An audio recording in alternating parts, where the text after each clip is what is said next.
you feel the atmosphere over there. Just you see guys like marathon runners train inside the village. You see boxers, fighters, and then you see javelin throwers. Like everybody does their own thing in the village. If you go to the park and you see some guy do like boxing, you're like, okay, I'm gonna stay away from this guy. While you're eating at the dining hall, you see Djokovic, Luka Doncic, like all those guys. Will you see them on TV every night, and suddenly they see you as well. Every day you had a COVID test, spit test, put in the tube, to get sent. The weird thing about it was you never got a result unless it was positive. Since the first couple of days, maybe I do have it, you don't know. But we're like, okay, it's midnight, I think I'm good to go. So you go to bed. Before the flight, we had a 96-hour PCR test and then a 72-hour before the flight test. Obviously, if you have a positive result, you can't go. Once you're there, you land, COVID test, rapid one. Again, they'll just like, okay, you can go. I'm assuming I'm negative. Just you can go now. So you go, and then every morning, like I said, COVID test. And if you do get a positive result, you go into quarantine until you get, I think, 2 within a 24-hour like period, like back-to-back negative results. Then you can leave the quarantine. But basically, if you get COVID, you don't compete. So thankfully, we didn't have any cases. I got there and I was just amazed by like the size of it. And then I try to imagine what it would have been like. Because I know some people play in the World Baseball Classic and they play in the Tokyo Dome, and the fans, the atmosphere is just different. They sing the whole game and they're always yelling and always that. So I just tried imagining it. Fortunately, I couldn't. Being in that stadium, you know, you hit a ball out and it hits the bleachers, so that's pretty cool. You hit a foul ball and like they have a beeping sound, so like the fans know. There was no fans, but like it's a beeping sound.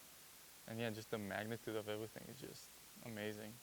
Wish I would have had that experience of having the fans, but yeah, it's at the end of the day, it's the guy's 60 feet away from you, the ball's still around, the bat's still 33, 34 inches, whatever you use, like it's all the same.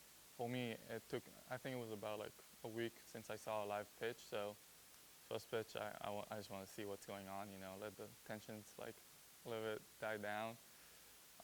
First pitch came in, I'm like, this is kind of fast. But then again, it was just me being anxious and all that. And then the AB like started going and I was fine. Got a walk out of it, so it was pretty cool. And then the first baseman, who was, he's a big, ex-big leaguer, he goes, oh, you're like an actual born Israeli? I go, yeah, it's pretty cool, like fist bump, like he was happy for me, so that was pretty cool.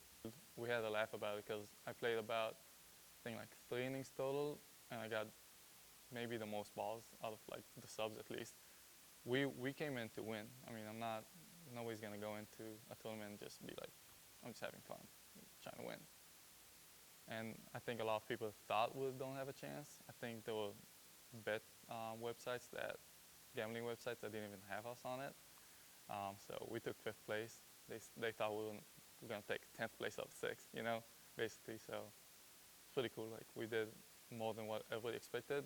We didn't get to what we expected, but still, I think, awesome. The Israel delegation got 2 gold medals, 3rd place in Taekwondo, and then a team medal in judo.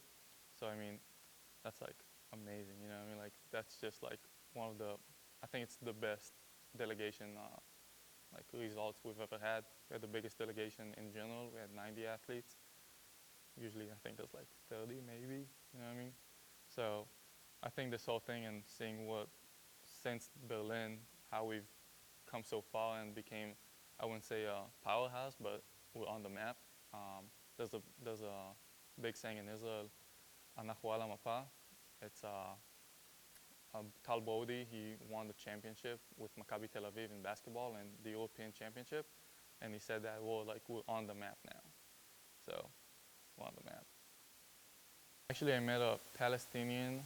So in Israel, you know, Palestinian-Israel conflict. So one Palestinian did not talk to us, like, just, I can't talk to you. One of the guys wanted a picture with her, you know, like Palestine and Israel. Another woman, she was in charge of the voting for the IOC athlete committee, and like started talking, and she's from Palestine, and she moved to think Spain to start swimming, and she was an Olympic swimmer in 2016. And start talking, and it's like here I am in Tokyo, and only now I talk to a girl from Bethlehem, who I would never talk to, and I'm able to have a conversation with her, very civil conversation about like everything I want to, and she doesn't get offended, I don't get offended, and we're just talking as two people, from the same area, and we're able to have actually like not get somewhere. I know I'm not gonna have peace with her. Like I'm not gonna create peace with her for whole countries, but it's nice to have that conversation. So I think she was the most interesting person I met. I mean, I think it took me like 2 hours until I spoke a word after we lost. Like actually verbally spoke. He just the game ends and just in shock. Obviously, how it ended, just even more. And then we walked and like fist bumped the Dominican team. Huge respect to those guys. I mean, they knew what spot we were in, like how they would have felt, and they wanted to like give us the respect. I mean, it was a good game, and obviously they came on top, but we're all baseball players, and we're all human beings and athletes, and we know what the loser feels and what the winner feels. And they said that the middle is for us. Like I walked around and gave hugs to everybody on the team. I mean, that team's not going to be together anymore.